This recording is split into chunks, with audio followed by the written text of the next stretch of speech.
Bapak Ibu hadirin yang terhormat dan adik-adik yang saya kasihi, without further ado, marilah kita sambut Profesor Stella Christy.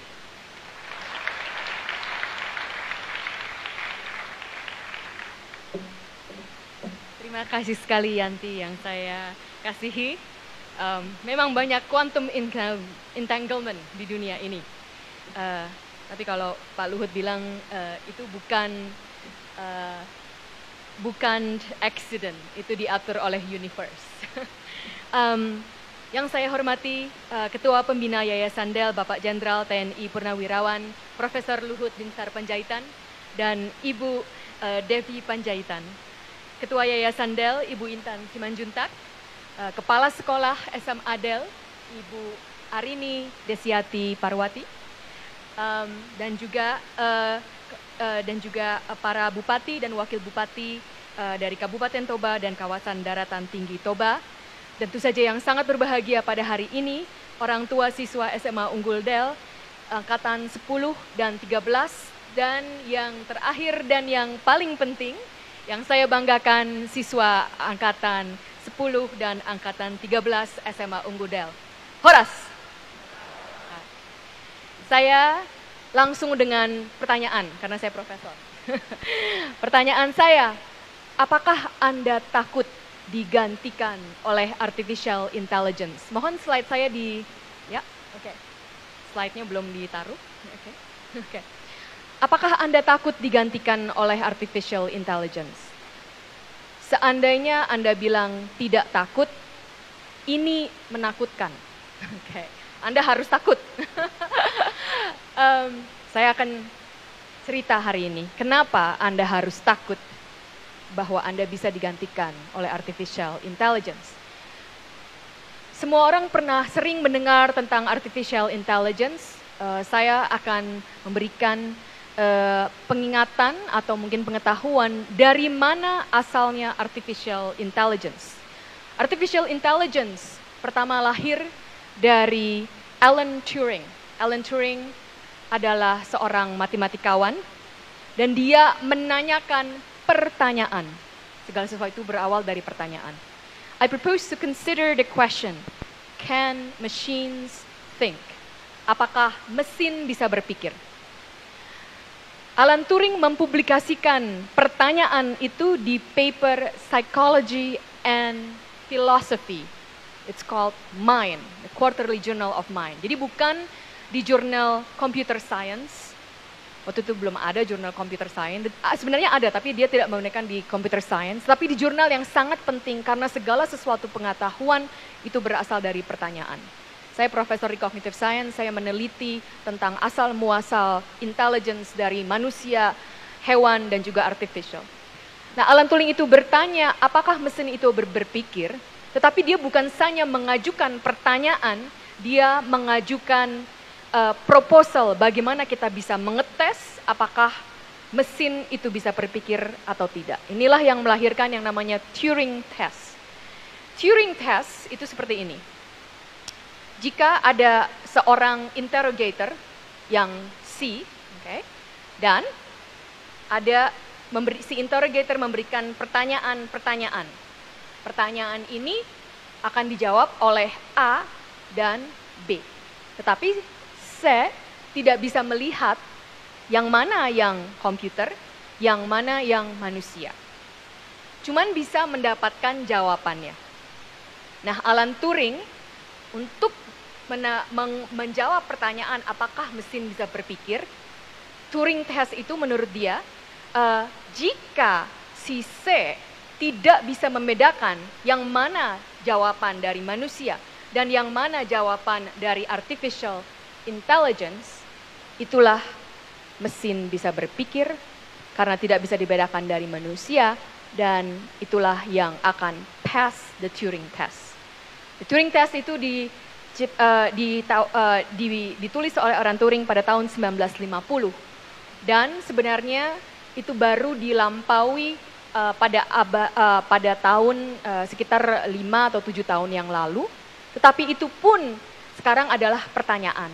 Nah, pada era yang sekarang itu justru sangat menarik.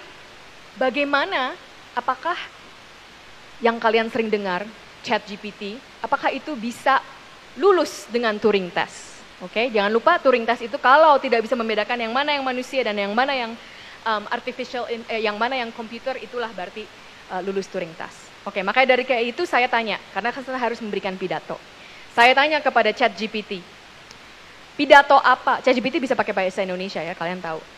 Pidato apa yang harus saya ucapkan di SMA Unggul Del? Nah ini jawaban ChatGPT.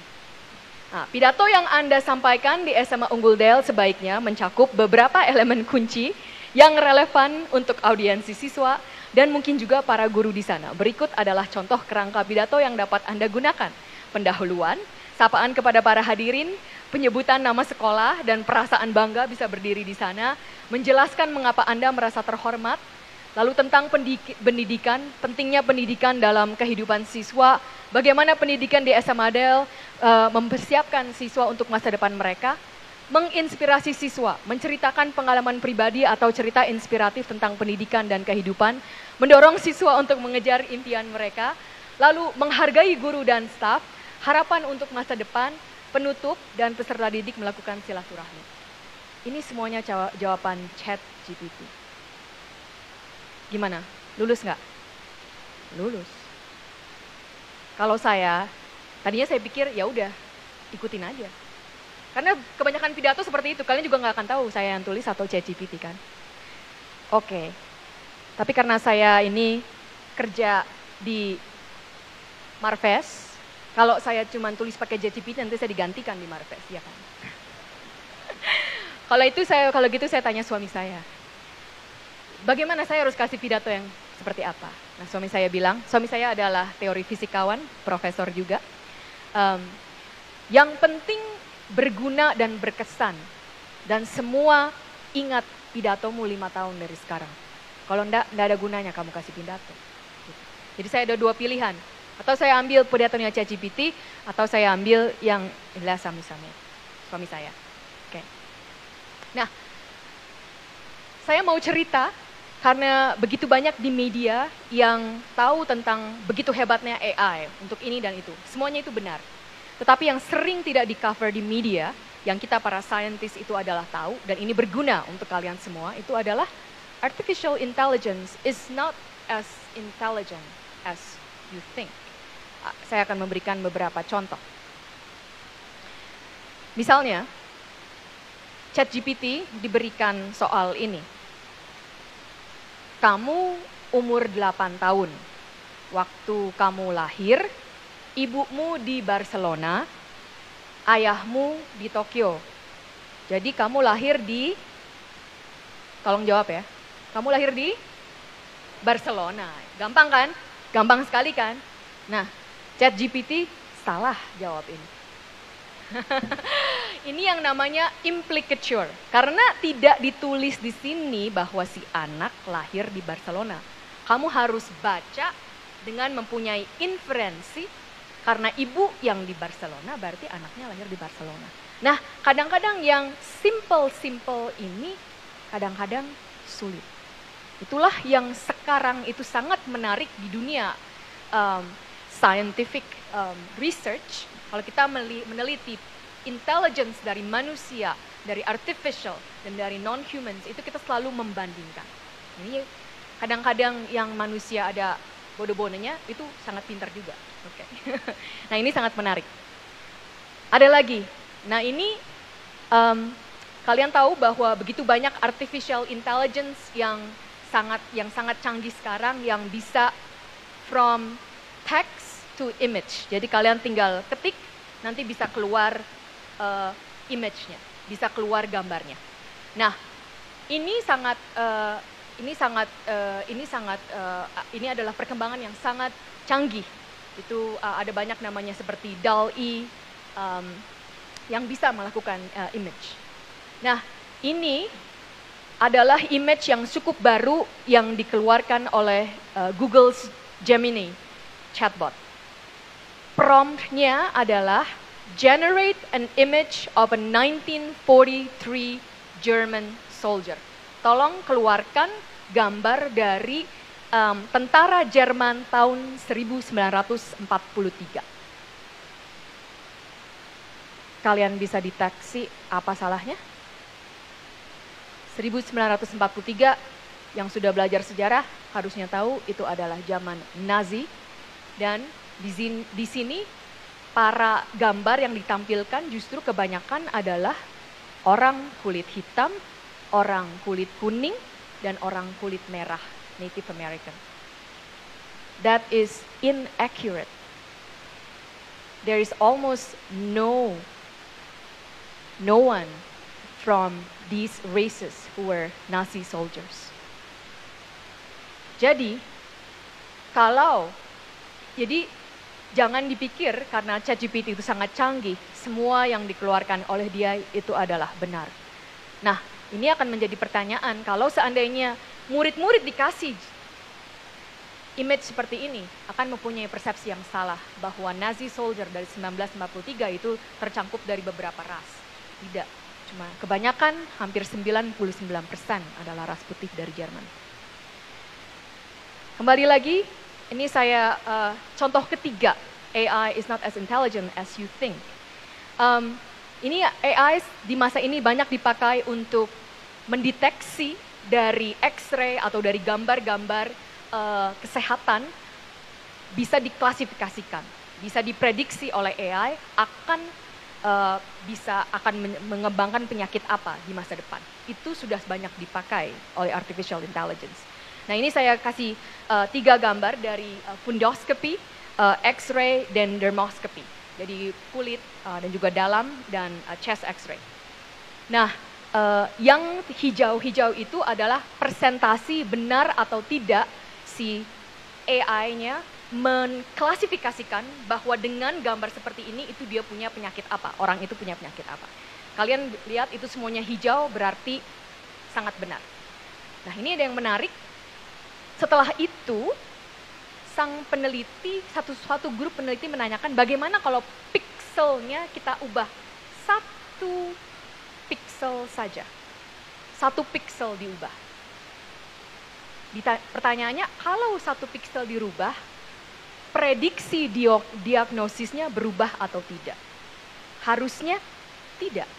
Karena perubahan 1 piksel tidak akan merubah diagnosisnya.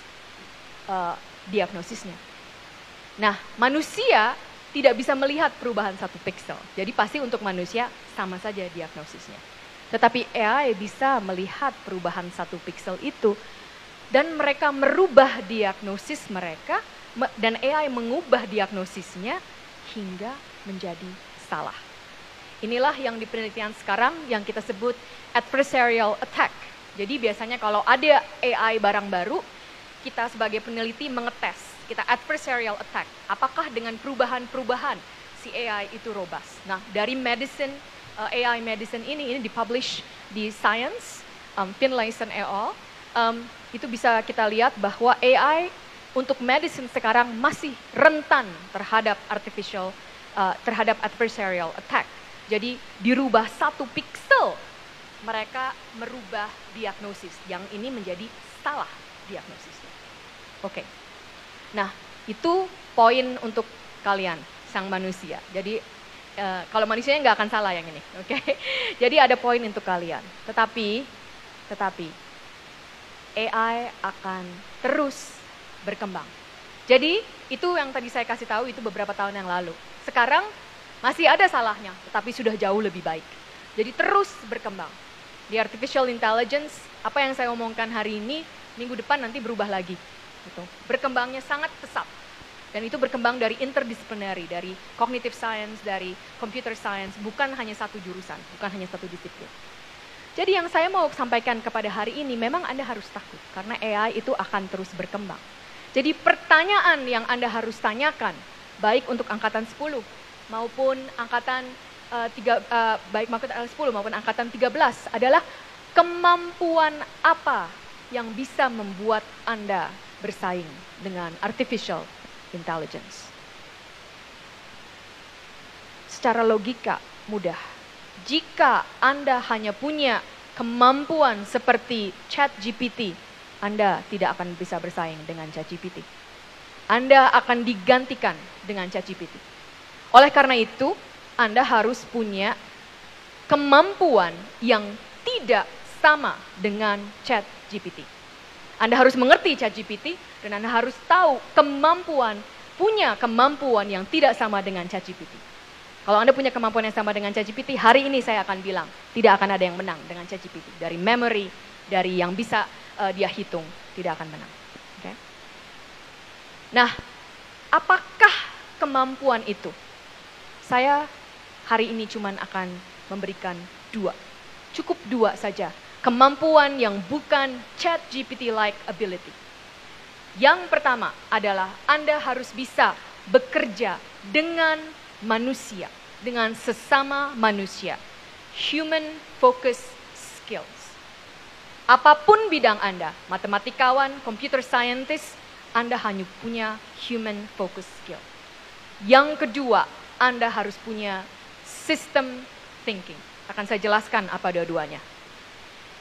Mengapa saya berkata bahwa human focus skill itu sangat penting, sangat essential di artificial intelligence era? Karena secanggih-canggihnya artificial intelligence itu dikreasikan untuk kita manusia. Jadi, kita harus melihat user experience-nya. Yang menggunakan, yang mengeksperiensi itu adalah manusianya. Jadi apapun produk hebat artificial intelligence yang dibuat, kita harus bertanya, manusianya akan menggunakan atau tidak. Nah, ini saya ambil contoh dari negara kita. Pak Jokowi geram ada 27.000 aplikasi pemerintah. 27.000 aplikasi pemerintah, itu bisa tanya, apakah akan ada yang pakai sebanyak itu 27.000 di seluruh macam-macam? Ini kira-kira sih tidak akan dipakai semua. Nah, itu tidak baik untuk negara. Right? Jadi bisa buat app-nya, tapi harus dipikirkan apakah app-nya itu akan dipakai oleh sang manusianya. Okay. Yang kedua, secanggih-canggihnya AI, kita harus menentukan batas. Misalnya, apakah sudah banyak puzzle cases? Saya tidak akan solve puzzle-nya sekarang, tapi saya mau menekankan bahwa human focus skill itu sangat penting. Misalnya, apakah siswa boleh menggunakan ChatGPT untuk menulis homework, menulis karangan, menulis esai? Atau seandainya artificial intelligence itu membuat art piece, membuat lukisan. Kalau dijual, siapa yang dapat uangnya? Okay. Atau boleh atau tidak artificial intelligence membuat lukisan? Saya sudah bilang artificial intelligence bisa membuat lukisan sekarang. Okay. Ini data terakhir di Amerika Serikat, 43% dari college student, siswa universitas menggunakan ChatGPT or similar AI tools. Ya. 26% dari TK sampai SMA terakhir, K-12, mereka juga pernah cheating dengan ChatGPT. Okay. So, an interesting question. Saya tidak akan solve pertanyaan ini di sini, tapi yang saya mau lihat, kalau Anda mengerti bagaimana si manusia mempunyai batas atau tidak memberikan batas kepada manusia itu secanggih-canggihnya artificial intelligence, kemampuan kalian menentukan batas atau tidak atau menentukan batas yang seperti apa itu sangat dibutuhkan. Oke. Sebagai contoh, saya menanyakan kepada ChatGPT, apakah symptom inherited truculence? Saya juga psikologis kan. Nah, ChatGPT jawabnya ini. Diagnostic criteria for inherited truculence. Ada 5 poinnya. Saya nggak akan baca satu. 1, a tendency to experience and express aggressive, and so on. Kalian pasti nggak bisa jawab seperti ini kan? Nah, tapi jangan khawatir, ini semuanya palsu. Jadi di ChatGPT itu banyak yang palsu. Saya yang ngarang-ngarang sendiri inherited truculence, terus saya kasih ke ChatGPT-nya. ChatGPT-nya kasih ini loh, diagnosis symptom inherited truculence. Nggak ada itu inherited truculence, itu saya ngarang aja. Tetapi inilah, kalau kalian sebagai manusianya tidak mengerti bahwa ada banyak yang palsu, nanti kalian tahu, oh pikir, oh beneran ada inherited truculence. Palsunya itu hebat sekali ChatGPT. Nih, saya tanya lagi, ini pertanyaan sulit sistem biology. Kalau ada yang sistem biologis mengerti. Would drop one mutant affect local search in C. elegans? C. elegans itu cacing. Oke. ChatGPT jawabnya panjang. Dan setelah itu ChatGPT juga kasih kalian lihat paper. Ada authorsnya, ada abstraknya. Abstrak dari paper itu. Menurut paper yang sudah dipublikasikan, beginilah jawabannya. Sangat otoriter, kan? Sangat otoritas sekali jawabannya. Ini juga palsu. Paper itu nggak ada, tidak pernah ada publikasi paper itu. Tidak ada orang authornya, tapi bukan, dia tidak mengauthor ini. Abstrak itu juga tidak ada, itu semuanya palsu. Oke. Sekali lagi, itulah mengapa kita harus bisa tahu human focus skill, who's gonna use the AI, bagaimana kita menentukan batasnya. Oke. Yang ketiga, tadi saya sudah sebutkan, usage dividends, bagi-bagi harta. AI bisa punya bikin lagu, bisa bikin film, sekarang pun AI bisa bikin film, bisa bikin video, bisa bikin gambar. Bagaimana kita bagi-bagi hartanya? Siapa yang dapat harta AI? Atau kalau AI dipakai untuk memberikan advice, itu lalu ternyata advice-nya itu jelek dan ada yang menjadi akibatnya, siapa yang bertanggung jawab? AI-nya. Gimana AI nggak bisa dipenjara? Ya kan? Nah ini contoh yang ini AI artwork menang juara pertama dari art competition. Itu waktu ini di Amerika Serikat di Colorado, State of Colorado, AI artwork menang juara pertama. Jadi manusianya kalah semua. Nah ini jadi heboh. Bagaimana, apakah kita bolehkan atau tidak? Nah itu pertanyaan-pertanyaan yang harus kalian jawab. Kalau, dan cuman bisa kalian jawab kalau kalian punya human focus skill. Self-driving cars. Ada beberapa accident dari self-driving cars. Siapa yang bertanggung jawab? Perusahaannya, AI-nya, yang bikin algoritmnya. Nah, ini juga AI sudah dipakai untuk misalnya program diet. Dan program dietnya, program weight loss-nya, AI-nya bilang, oh kalian terus aja nggak makan, tidak peduli bahwa kalian akan menjadi sakit gara-gara itu. Itu wellness chatbot, jadi harus ditarik. Nah ini semua adalah AI itu berguna, tetapi kalian harus bisa melihat batas dari kegunaan itu. Kita harus menentukan tujuan. AI itu akan dipakai untuk apa? Apa yang mau kita achieve? Saya akan memberikan contoh sederhana, tetapi itu tidak sederhana. Bagaimana menentukan batas kecepatan? Kalian tahu batas kecepatan itu berbeda-beda. Di Indonesia 60 km, cukup sering, atau 100 km. Di China cukup sering 70 km. Di Amerika Serikat ada juga 120 km. Di Jerman terserah. Mau ngebut sampai mati, suka-suka sendiri. Tetapi yang menariknya di Jerman itu justru accident rate-nya tidak lebih tinggi daripada di Indonesia. Nah, itu menarik pertanyaan. Nah, tidak ada jawaban yang benar, tidak ada jawaban yang salah. Jadi, AI, kalian bisa menggunakan AI untuk menghitung dari parameter-parameter yang kalian tentukan. Tetapi pada akhirnya harus kita manusianya yang bisa memutuskan itu AI-nya mau dipakai bagaimana. Kita harus mementingkan parameter apa? Parameter orang kultur, sifat orang Indonesia kalau di jalan seperti apa. Itu berbeda mungkin dengan kultur sifat orang Jerman waktu menyetir mobil di jalan. Itu kita harus tahu. Walaupun kita bisa menggunakan AI sebagai tool. Jadi semuanya itu secanggih-canggihnya di masa depan, artificial intelligence itu tetap akan digunakan untuk manusia. Jadi ilmu apapun yang kalian punya, kalian harus mengerti AI-nya, tetapi lebih lagi kalian juga harus mengerti manusianya. Yang kedua adalah system thinking. System thinking itu apa? Seperti namanya, harus berpikir dengan sistem.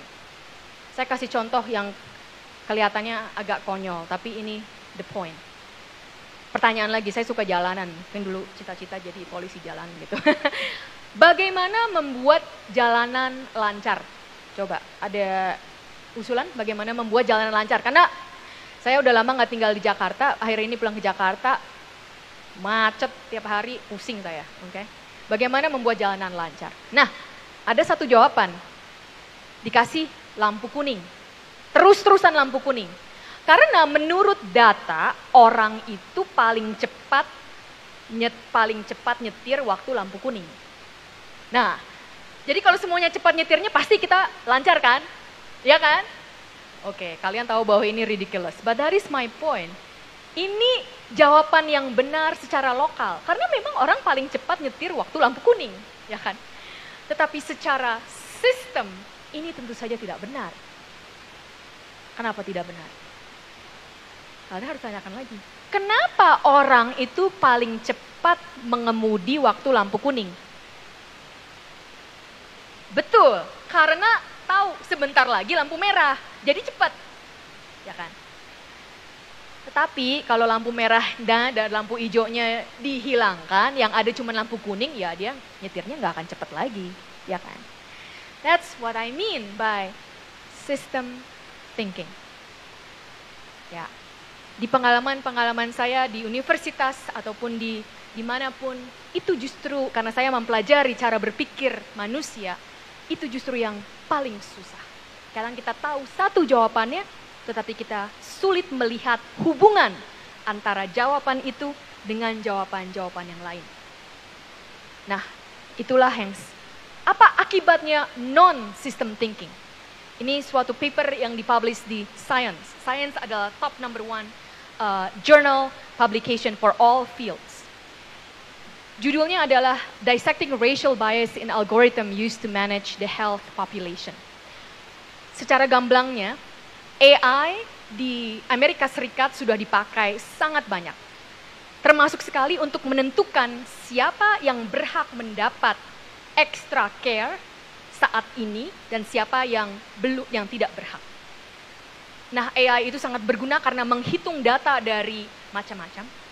Dan AI di Amerika Serikat ini yang dilihat di paper ini adalah jika seorang itu orang kulit putih, sang AI akan jauh 2 kali lebih lipat memberikan kesempatan orang itu mendapatkan extra care dibandingkan dengan orang kulit hitam. Kalau racial bias ini, kalian bilang AI-nya bias. Ya AI-nya tuh tidak ada perasaan bias, bukan seperti kita manusia. Tetapi kenapa bisa seperti itu? Karena data. Orang kulit putih jauh lebih sering ke rumah sakit, ke dokter, jadi data yang ada di rumah sakit dan di dokter lebih banyak dari orang kulit putih. Jadi waktu dihitung, karena AI itu pada dasarnya adalah statistical machine. Jadi waktu dihitung dengan secara statistik, semuanya bias ke orang kulit putih. Ini satu lagi di Amerika Serikat, ini paper yang sangat baru dari kolega saya, Hoffman et al. In 2024. Di Amerika Serikat menggunakan bahasa itu ada dialeknya. Ya sama di Indonesia juga kadang gitu, bisa tahu siapa yang dari Jakarta, siapa yang dari Sumatera.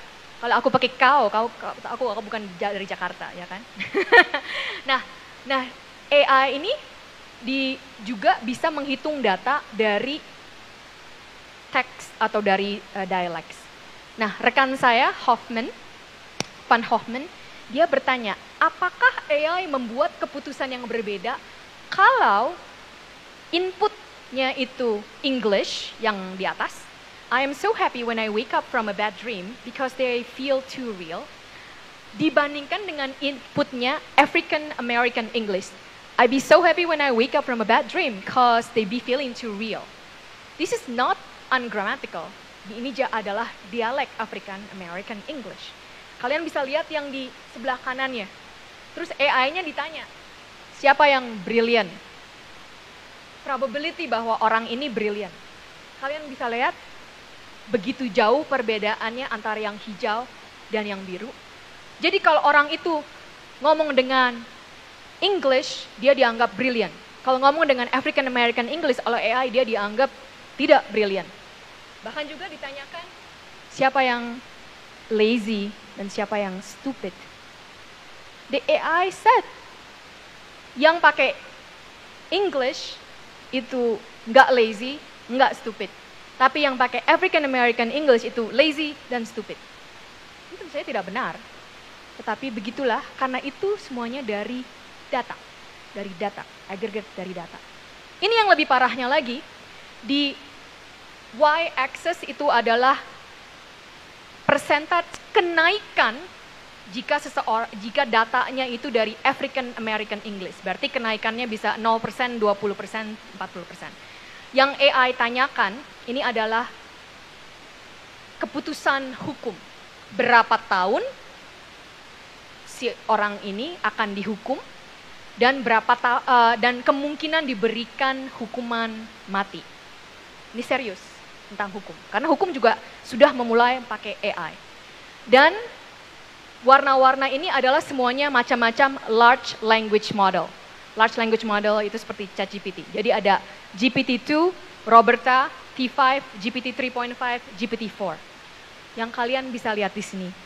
Kalau seseorang itu dia memberikan kesaksian, berbicara dengan African American English, conviction-nya berapa tahun dia di penjara akan naik. Paling tinggi bisa naik 60%. Probabilitasnya dia akan dihukum mati kalau dia pakai African American English dibandingkan dia dengan pakai English. Ini karena perbandingan. Itu menjadi 100% menurut T5. Menurut GPT-4 itu juga kenaikannya bisa hampir 90%. Nah ini menarik lagi, AI itu terus berkembang, tetapi kalian lihat bahwa GPT-4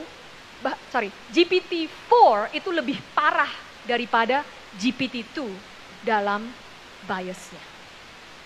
Nah itulah mengapa kita harus mengerti mengerti apa yang AI itu lakukan, dan kita harus tahu datanya menggunakan system thinking, karena semuanya lagi itu adalah data. AI itu adalah menghitung data. Oleh karena itu baru sekarang ini di dunia begitu banyak suatu kekhawatiran. Baru 1,5 minggu yang lalu saya diundang untuk memberikan talk di 2024 World Artificial Intelligence Conference di Shanghai. Yang utama itu dibicarakan adalah governance challenge and response measure. Bagaimana kita menggovern AI? Sebenarnya pada ujung-ujungnya menggovern AI itu apa yang diatur? Yang diatur itu manusianya. Nah, kita negara Indonesia itu punya peran yang sangat penting. Ini bukan saya yang bilang. Waktu saya hadir di conference ini, sebenarnya saya mewakili Tsinghua University, tapi saya bilang saya juga orang Indonesia. Dan begitu banyak think tank group dan juga government yang datang kepada saya dan bilang, kita sangat butuh Indonesia mempunyai peran untuk bisa mengatur artificial intelligence, menggunakan artificial intelligence. Terus terang saja sampai saat ini kita sama sekali belum ada. Itulah begitu banyak negara-negara lain yang merasa kita sangat harus punya peran yang banyak. Peran itu akan dilakukan oleh siapa? Oleh kalian. Saya mungkin sudah belum tentu bisa melakukan itu. Tapi untuk kalian yang harus begitu. Jadi kalau kita kembali pada pertanyaan, apakah Anda takut digantikan oleh AI? Kalian tentu saja akan digantikan oleh AI kalau kalian hanya melakukan yang AI lakukan. Okay? Yang paling kalian ingat adalah kalian bukanlah alat. Kalian adalah agen. Agen yang harus menggunakan alat itu. Bukannya AI-nya tidak digunakan, harus digunakan. Saya justru saya justru bilang ke murid saya, boleh pakai ChatGPT. Asal kamu tahu aja mana yang bagus, mana yang enggak. Oke? Jadi pikirkanlah itu. Kalian harus menjadi agen. Agen yang membuat perubahan, bukan menjadi alat. Oke? Jadi itulah kenapa saya tidak pakai pidatonya ChatGPT. Walaupun kalau kalian lihat pidatonya sangat bagus ya. Begitu banyak pidato yang seperti ini. Nanti kapan-kapan juga bisa lihat ChatGPT mau tanya apa juga bisa di situ, oke?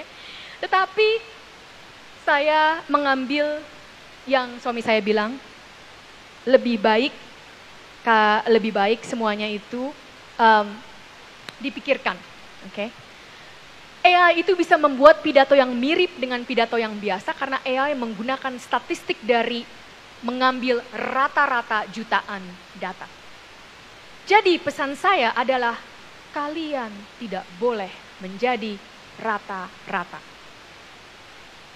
Lulus dari SMA Adele bukan rata-rata, ya. Tetapi juga dari masuk SMA Adele itu juga bukanlah rata-rata. Itulah jangan menjadi rata-rata. Kalian harus punya kreativitas, punya inovasi, dan mudah-mudahan pidato saya memang berguna 5 tahun dari sekarang. Maka gunakanlah human focus, system thinking. Selamat bersaing di masa depan. Horas, horas.